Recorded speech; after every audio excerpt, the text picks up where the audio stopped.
नमस्कार, मैं हूं कमलेश। मतदान हो रहा है। दोपहर 12 बजे तक का जो हमारे पास आंकड़ा आया है उसके हिसाब से 40.2% मतदान कोरबा लोकसभा क्षेत्र में हुआ है।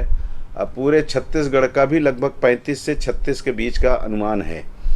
ये उम्मीद की जा रही है कि आज शाम को जब मतदान की प्रक्रिया संपन्न हो जाएगी तब पता लगेगा कि मतलब अभी का जो औसत है उसको देखते हुए कि लगभग हम 80% तक मतदान इस बार छत्तीसगढ़ में होता देख पाएंगे। अब ये तो खैर शाम को ही पता लगेगा, लेकिन अभी हमारे साथ बीके धर साहब हैं जो हमारे कार्यक्रम में अक्सर शामिल हुआ करते हैं, इसलिए परिचय नहीं कराऊंगा, आप परिचित हैं इनसे। आप भी घूम रहे हैं लोगों के बीच में, मैं भी कई मतदान केंद्रों पे गया, हमारे रिपोर्टर्स घूम रहे हैं लगातार, और वहाँ से जो खबरें आ रही हैं उसके हिसाब से कुछ तो अव्यवस्था कहीं कहीं दिख रही है, लेकिन अगर टोटल देखते हैं तो व्यवस्था अच्छी है। कुछ तो बड़ा अभियान है, अपन छोटा सा एक कार्यक्रम करते हैं घर में, छठी बरही का कार्यक्रम, तो उसमें तो अपन पूरी तरह से सबको संतुष्ट नहीं कर पाते, तो बहुत बड़ा अभियान है। तो ये जो कुछ आपने देखा, क्या आपको लगा कहीं कुछ जानबूझ करके किया गया कि मानवीय? मैं तो एक बात आपको बताऊं, सबसे बड़ी तो गौरव की बात हमारे कोरबा क्षेत्र के, कोरबा विधानसभा क्षेत्र के लिए है कि पूरा का पूरा मतदान महिलाएं कर रही हैं जी। तो ये हमारे लिए बहुत बड़ा तो सम्मान दिया गया है। पता नहीं पूरे भारत में कहीं और है कि नहीं है, मेरे को नहीं पता है, वो आप लोग मीडिया वाले ज्यादा जानेंगे, लेकिन मेरे को ऐसी खबर कहीं से आई नहीं है कि पूरा एक लोकसभा क्षेत्र को महिलाएं ही मैनेज कर रही हैं जी। ये कहीं और से तो खबर नहीं है। तो उसके लिए तो साधुवाद है प्रशासन को और साधुवाद है उन महिलाओं को, क्योंकि महिलाओं को एक ही जगह, महिलाएं नहीं मतलब जो भी अधिकारी वहां बैठता है उसको 10 से 12 घंटे हिलना नहीं होता है वहां से। जी जी। बहुत ज़्यादा हो गया तो बाथरूम वगैरह जाने के लिए जो भी होता है, वो भी उसमें भी बेचारे अपनी तरफ से कोताही ही करते हैं जी। तो उनके लिए और महिलाओं के लिए थोड़ा ज़्यादा रहता है, क्योंकि थोड़ा सा ज़्यादा उनको देखना पड़ता है। जी जी।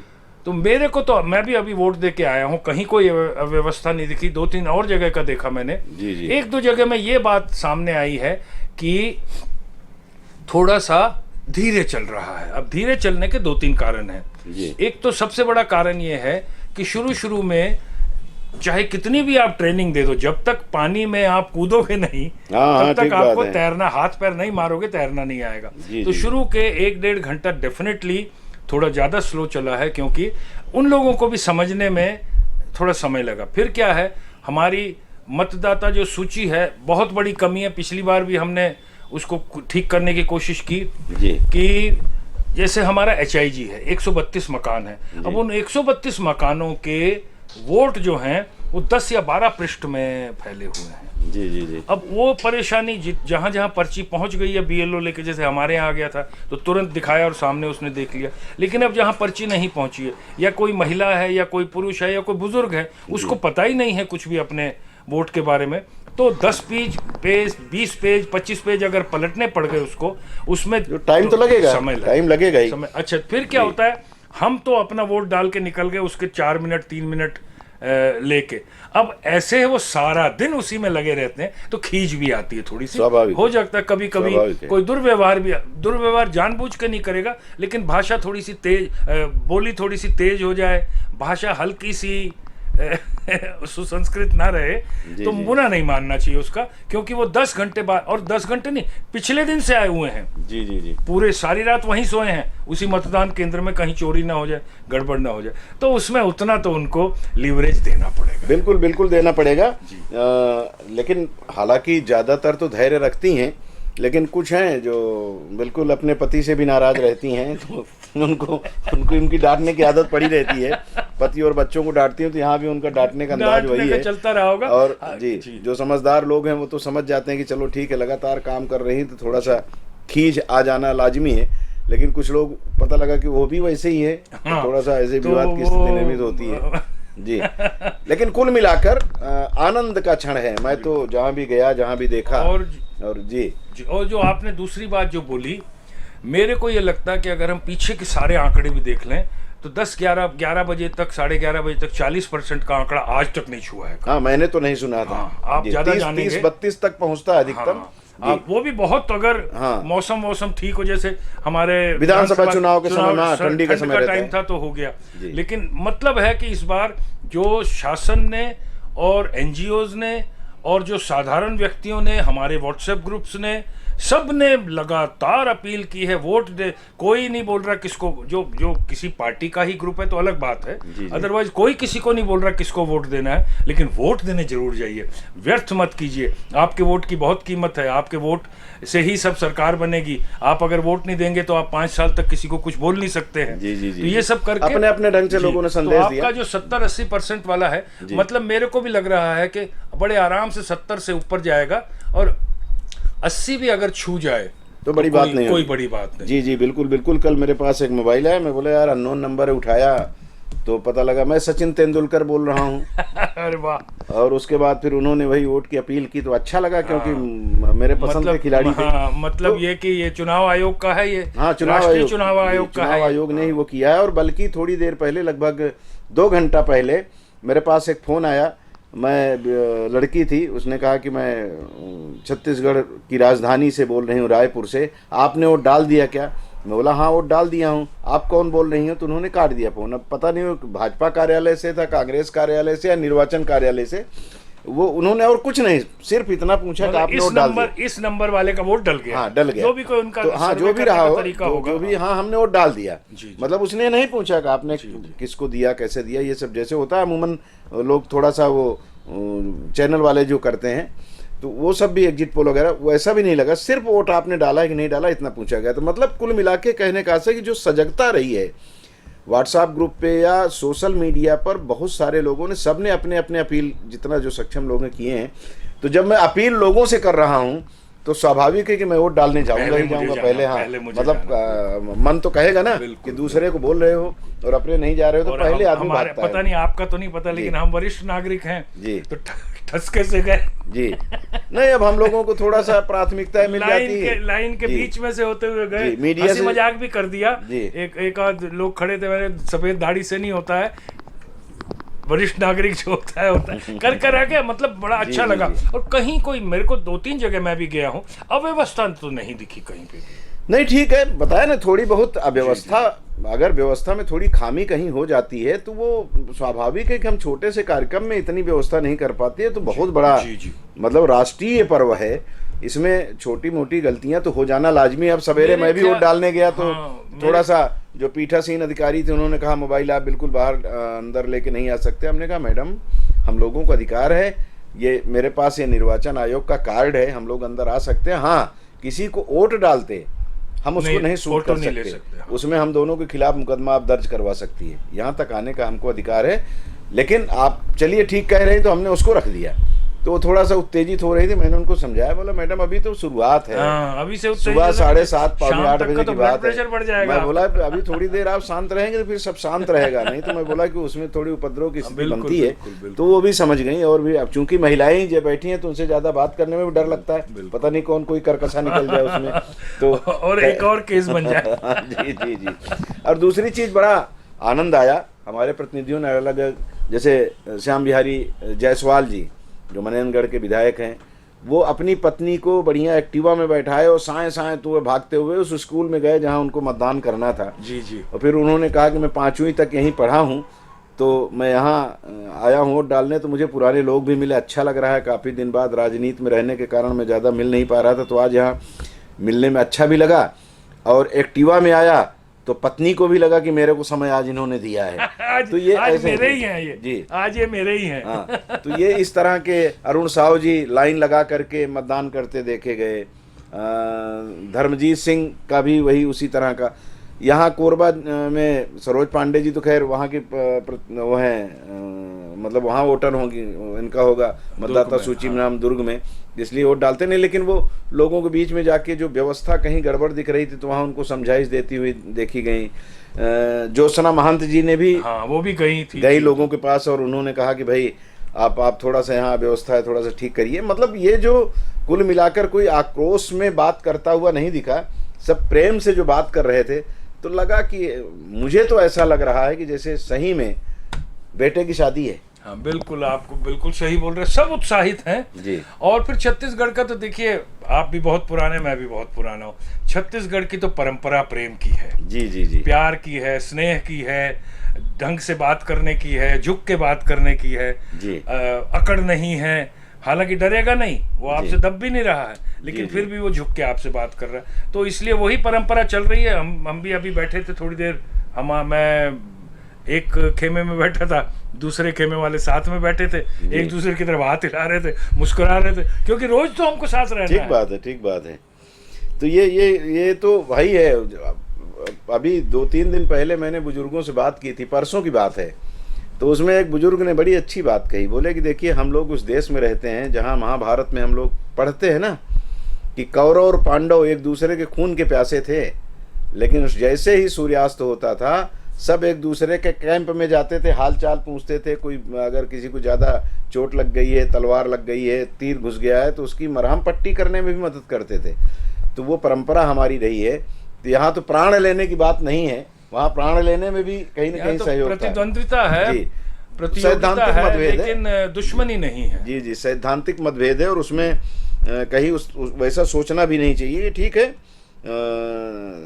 थोड़ा सा तनाव हल्का फुल्का होता है गली मोहल्ले में, लेकिन बड़े नेता आपस में प्रेम रखते हैं तो छोटे झगड़ा करते हैं, तो वो मैं समझता हूँ। छत्तीसगढ़ के बाहर की क्या रिपोर्ट है आपके पास? छत्तीसगढ़ के बाहर की रिपोर्ट तो अभी अब देखिए, हमको तो अपनों से मतलब है ज्यादा छत्तीसगढ़ के बारे में। का हो सकता है जैसे नहीं, रिपोर्ट वगैरह आई बाहर हो कोई। बाहर भी पता लग रहा है कि बिहार में कुछ लोगों की मौत हो गई है। 2 घंटे पहले की रिपोर्ट थी कि 2 लोगों की लड़ाई मौत हुई। कुछ हो गई? हाँ। अच्छा। और टीएमसी और भाजपा के कार्यकर्ताओं के बीच में झड़प बहुत जबरदस्त हुई है पश्चिम बंगाल में। अच्छा, इस तरह की भी खबरें आ रही हैं।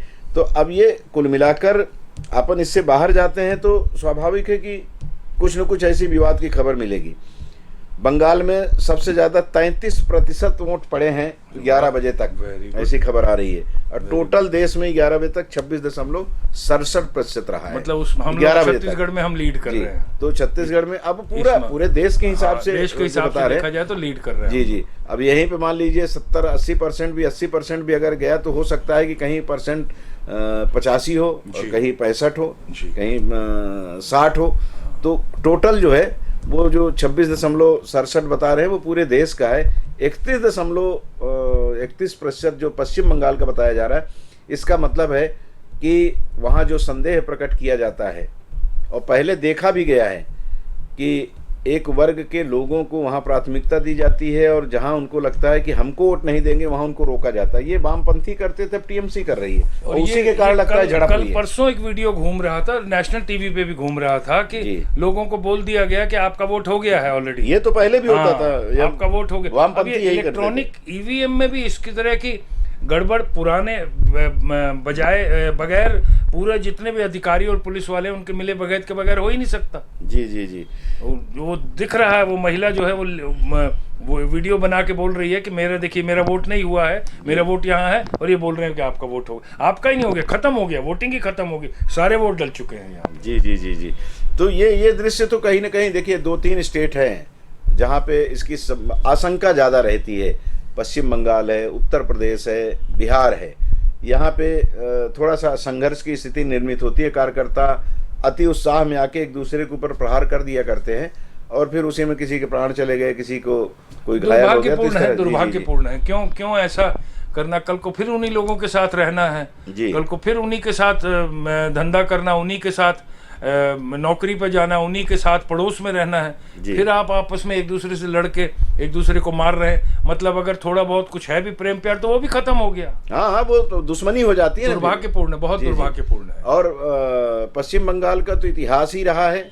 इतिहास तो बड़ा बेहतरीन है कि वहीं से बहुत सारे विप्लवी निकले, बहुत सारे स्वतंत्रता संग्राम सेनानी निकले। उद्योग सबसे अधिक बंगाल में होते थे। जी जी, अंग्रेजों की राजधानी हुआ करता था। लेकिन अब जो पिछले लगभग 3 दशक से कह लिया जाए या 4 दशक से 20-22 साल ज्योति बसु का और उसके बाद से नक्सलवाद उभरा है बस वहां से। हाँ, तो वहां से जो स्थिति अभी बनी है वो लगातार चुनाव में संघर्ष, लोगों का मारा जाना, एक दूसरे के ऊपर प्रहार करना, ये वामपंथियों से लड़ने के लिए टीएमसी बनाकर ममता बनर्जी ने जो प्रयास किया रोकने का, अब स्वयं भी वामपंथियों की तरह आक्रमण करने लगे। वो भस्मासुर हो गए हैं। जी।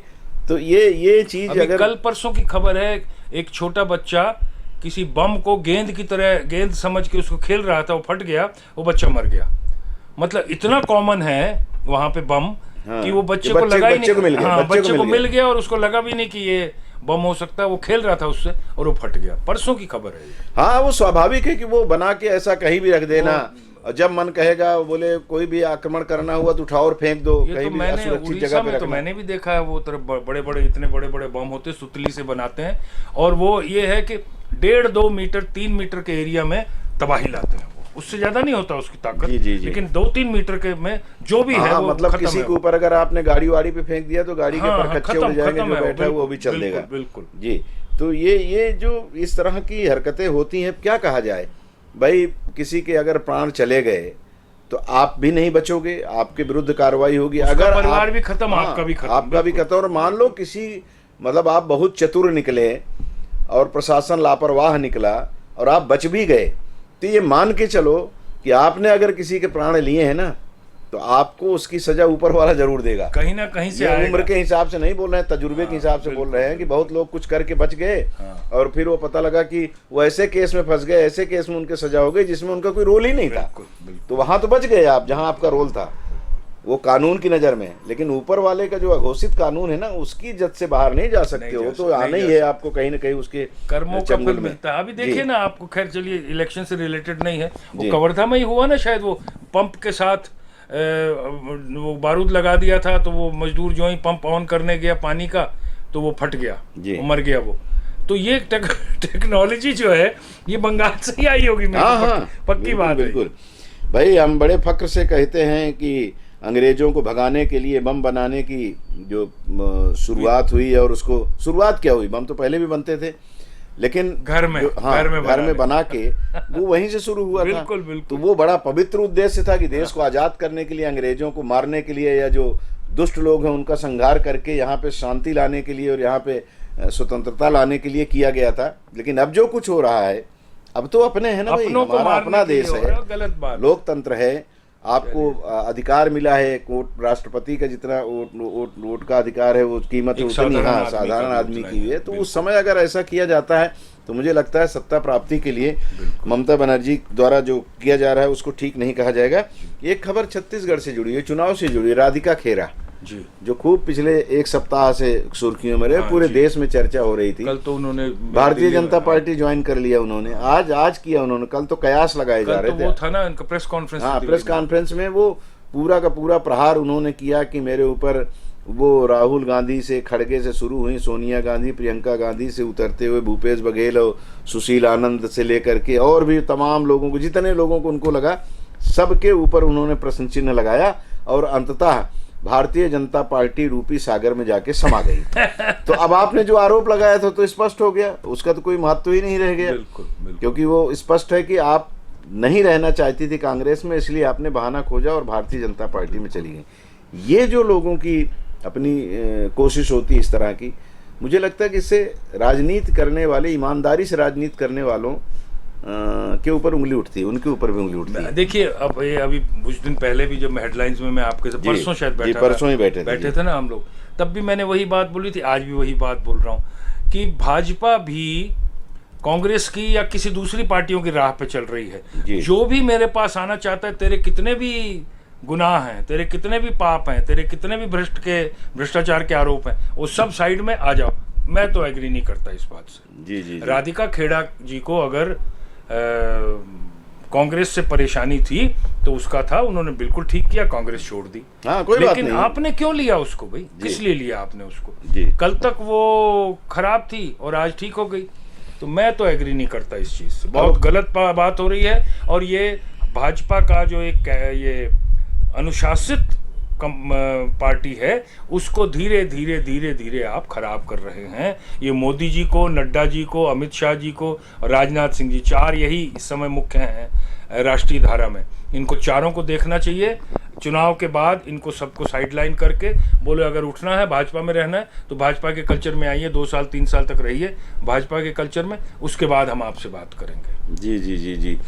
अब इसमें सुशील आनंद शुक्ला जिनके ऊपर इन्होंने आरोप लगाया था, उन्होंने उनको मानहानि का नोटिस भी भेज दिया है कि हम आपको कटघरे में खड़ा करेंगे। और आप आज सुबह भी हेडलाइंस में मैं चर्चा किया था, फिर अब हो सकता है उस समय आप उसको न देखें। अभी मैं बताऊं कि कल मैंने दीपक पांडे जो सुशील आनंद शुक्ला के साथ उस कमरे में थे उस वक्त जब इनका आपस में विवाद हुआ, तो कल हमारे साथ स्टूडियो में थे और उन्होंने बहुत साफगोई से इस बात को कहा कि मैं वहाँ पे था शुरू से लेकर के अंत तक, इस तरह की कोई बात वहाँ पे नहीं हुई थी। और दूसरी चीज़ उन्होंने महत्वपूर्ण बात बताई कि पूरे मामले को अपने मोबाइल पर कैद किया है, शूट किया है राधिका खेड़ा ने।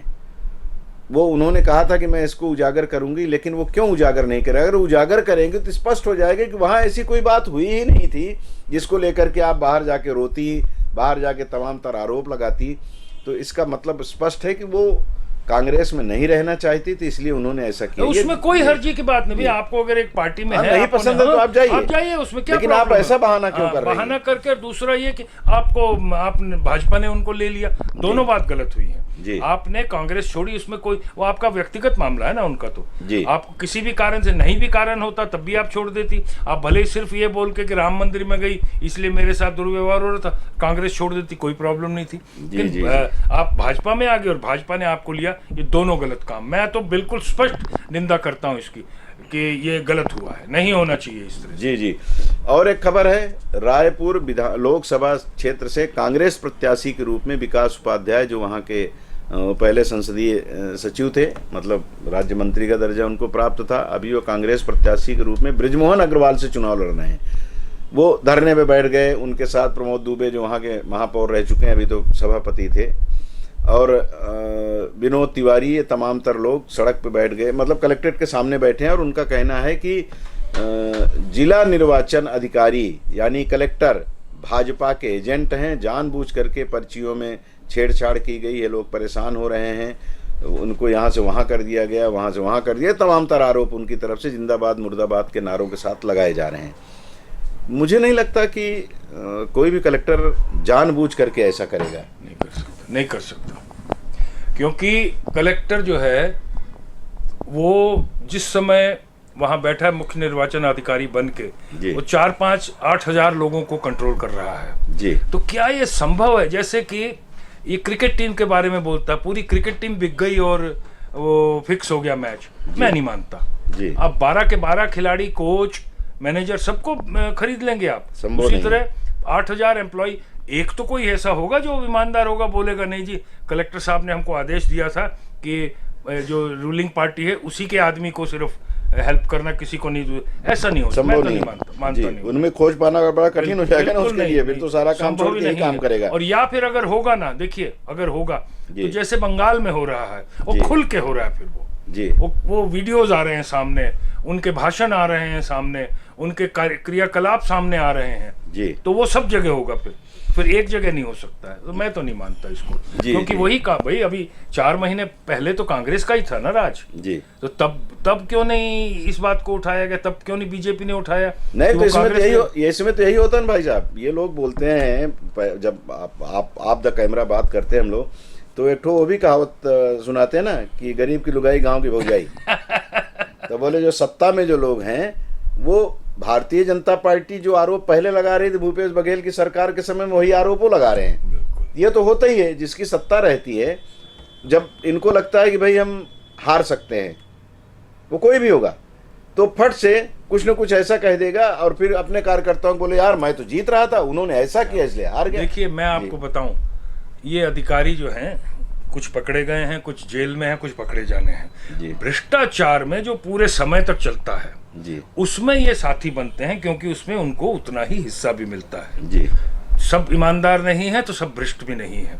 तो इसलिए ये मान के चलना पड़ेगा कि वो अगर भ्रष्टाचार करते हैं, गलत काम करते हैं, तो मिल बैठ के करते हैं, ये सब करते हैं, लेकिन उसमें उनके बहुत सारे आका अलग से होते हैं। यहाँ कलेक्टर का आका कोई नहीं है, कलेक्टर का आका सीधे राष्ट्रपति है या चुनाव आयोग है, बीच में कोई नहीं है। बिल्कुल नहीं। ये मुख्यमंत्री भी कुछ नहीं बोल सकते उसको, बिल्कुल नहीं। कोई उसका बड़ा अधिकारी भी नहीं बोल सकता। अभी तो मुख्यमंत्री सामने खड़ा रहता है, वो कुर्सी में बैठ करके लेते हैं नामांकन पत्र जी। उसका बड़ा अधिकारी भी नहीं उसको कुछ बोल सकता। बिल्कुल नहीं। मतलब 100% जिम्मेदारी कलेक्टर की है, और ऐसा कोई कलेक्टर करेगा मूर्ख होगा वो। जी जी जी जी बिल्कुल नहीं करते, लेकिन बताया ना कि वो लोगों को मौका मिल जाता है। हालांकि कुछ लोग भक्ति दिखाते हैं, आरोप ऐसे ही नहीं लगता, कुछ लोग भक्ति दिखाते हैं, लेकिन इस मामले में भी भक्ति दिखाई गई होगी ऐसा नहीं लगता। भाई अभी एक सज्जन ने मुझे फ़ोन किया, एक पत्रकार हैं विजय खेत्रपाल जी, मेरी उनसे आपसे इस लाइव को शुरू करने से पहले मैं उनसे बात कर रहा था, तो उन्होंने कहा कि एक ही एड्रेस है मेरे ऑफिस का, मेरे बेटे का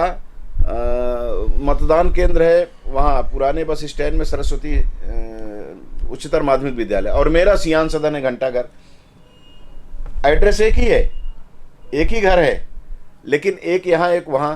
अब कोई यही कहे कि जानबूझ करके ऐसा कर दिया गया है कि कोई देने ना जाए, तो हो सकता है वो जो उसमें उस काम में लगे हुए लोग हैं उनसे कहीं कोई त्रुटि हो जाए। और नहीं तो कई बार ऐसा होता है ना कि कंप्यूटर पे ही बस यही से कट इधर चला गया इधर चला गया। देखिए वो तो पत्रकार हैं जी, उनकी भी जिम्मेदारी बनती थी। वोट का आपका 1 महीना पहले 2 महीना पहले सूची निकल जाती है, उनको देखना चाहिए था जाके। हाँ। तो मेरा कहाँ है, मेरे बेटे का कहाँ है, मेरी पत्नी का कहाँ है, सुधरवा लेते, घर वालों का कहाँ पे है जी। इसलिए ये हमारी भी तो जिम्मेदारी है कुछ। अच्छा, फिर दूसरा, अगर वोट में कुछ गड़बड़ करनी है तो गायब कर देगा वोट वो।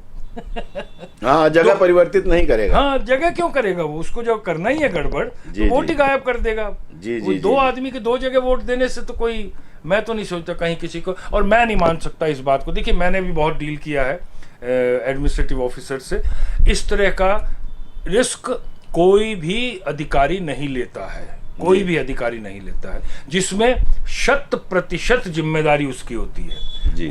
किसी को भी वो उंगली नहीं उठा सकता किसी की तरफ भी, क्योंकि अगर कोई गलत काम कर रहा है तो उसके पास अधिकार है उसको तुरंत हटाने का, उसको डिसमिस करने का, निलंबित करने का। तो इसलिए वो ये भी नहीं बोल सकता कि फलाने ने मेरी बात नहीं मानी, तुरंत हटाइए। रिजर्व रहते हैं ऑफिसर्स, रिजर्व को बिठाइए, इसको निलंबित करिए। तो इसलिए मैं नहीं मानता वो बात आपकी सही है कि जब वो कांग्रेस की सरकार थी तो भाजपा वाले आरोप लगा रहे थे, अब भाजपा की सरकार आ गई तो कांग्रेस। हाँ, इसीलिए वो मन से बिल्कुल पके रहते हैं कि भाई मुझे तो ये सुनना ही है, तो सुन लेते हैं, कोई फर्क नहीं पड़ता। उत्तर प्रदेश की बात थोड़ा सा कर लें। यूपी की 10 सीटों पर मतदान हो रहा है, जिसमें संभल, हाथरस, आगरा, फतेहपुर सीकरी, फिरोजाबाद, मैनपुरी, एटा, बदायूं, बरेली और आंवला है। यहाँ बताया जा रहा है कि 11 बजे तक 26.12% वोटिंग हुई, और मैनपुरी में झंझट हुआ है, भाजपा कार्यकर्ताओं पर हमला कर दिया गया है, ये कहा जा रहा है। मैनपुरी में स्वाभाविक है सपा वालों ने किया होगा। अब सपा वालों ने किया कि बसपा वालों ने किया है अभी ये स्पष्ट नहीं है, लेकिन खबर है कि पुलिस ने भी दौड़ा करके उन लोगों को पीटा है जो इस तरह की हरकत कर रहे थे। संभल में भी हुआ है, लाठीचार्ज किए हैं। संभल भी तो सपा का ही है जहां तक मेरे को ध्यान। हाँ, उस इलाके में उन लोगों का है।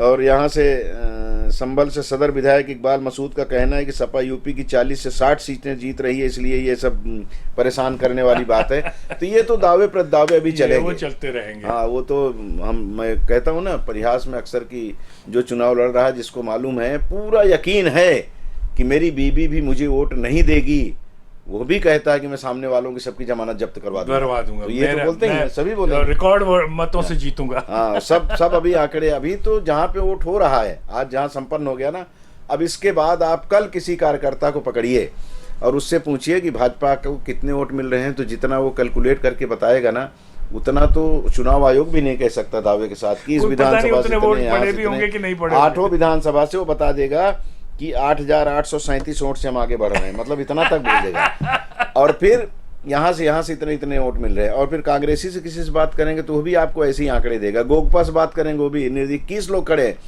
सबका अगर जोड़ डालोगे ना तो लगभग 16-18 लाख वोटर जो हैं वो पहुंच जाएंगे 16-18 लाख की बजाय कम से कम 1.5 करोड़। सबका जोड़ लोगे तो सबको 16-16 लाख वोट मिले। तो ये तो चलेगा अभी।